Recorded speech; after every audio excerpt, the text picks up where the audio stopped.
Общественное мнение, как оказалось, не совсем поддерживает идею безоглядной евроинтеграции. Да и в соседней Сербии, с которой Черногория развелась совсем недавно, все больше сомневаются в том, что вхождение в ЕС – дело настолько уж необходимое. Материал Катарины Ланы с Балкан.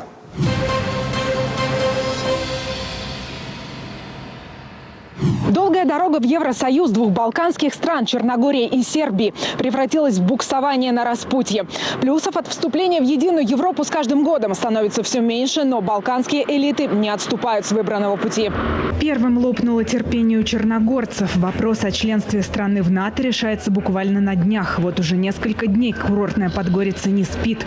Город превратился в один большой палаточный лагерь. Люди ночуют на улицах, требуя отставки правительства, проводящего пронатовскую политику. Нет войне, нет НАТО. Это главный лозунг Демократического фронта, который организовал протестные манифестации. Когда наступают времена принятия решений, когда становится ясно, что евроинтеграция не нужна, когда тебя кидает, словно маленькую скорлупу в огромном море, ты должен принять решение, которое принесет на честных выборах хотя бы 51% в твою пользу и твоих сограждан. Как говорят местные жители, они приходят сюда вдохнуть воздух свободы. Как это было всегда в трудные времена, Черногория и сегодня стала единой семьей. Женщины пекут булочки для протестующих, старики поддерживают морально.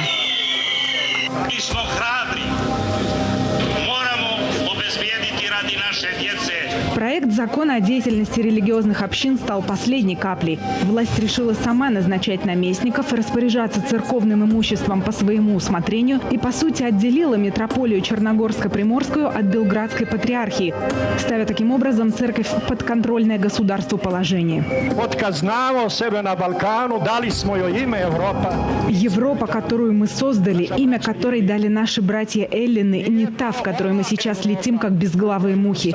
Эта Европа бомбила Черногорию. Эта Европа заставляет нынешнюю власть признать несуществующую страну Косово. Непостоящую державу Косово. Пример Греции, экономический кризис в Хорватии, а теперь протесты в Черногории – все это пугает сербов. На долгой дороге в Европу Сербия отдала больше, чем получила взамен. Привела свое законодательство, внешнюю и внутреннюю политику в соответствии с евростандартами, но Брюссель снова выдвинул условия – сотрудничать с Гаагским трибуналом и признать свою вину за развязывание войны в 90-х. Нам дурят голову. Это система осла и палки, на которой висит морковь, так и есть.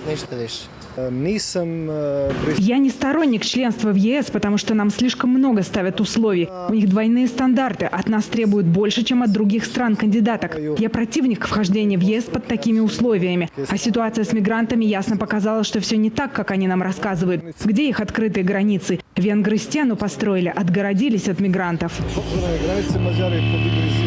Используя Балканы как транзитный пункт на пути в сытую Германию или благополучную Швецию, беженцы тем самым поставили Сербию в крайне неудобное положение. Поддаваясь нажиму политиков Евросоюза, от которых зависит членство в ЕС, Сербия вынуждена в одиночку справляться с потоком мигрантов в ущерб собственной экономике, своим и без того небогатым гражданам, получая не финансовую поддержку от Евросоюза, а лишь обещания о ней.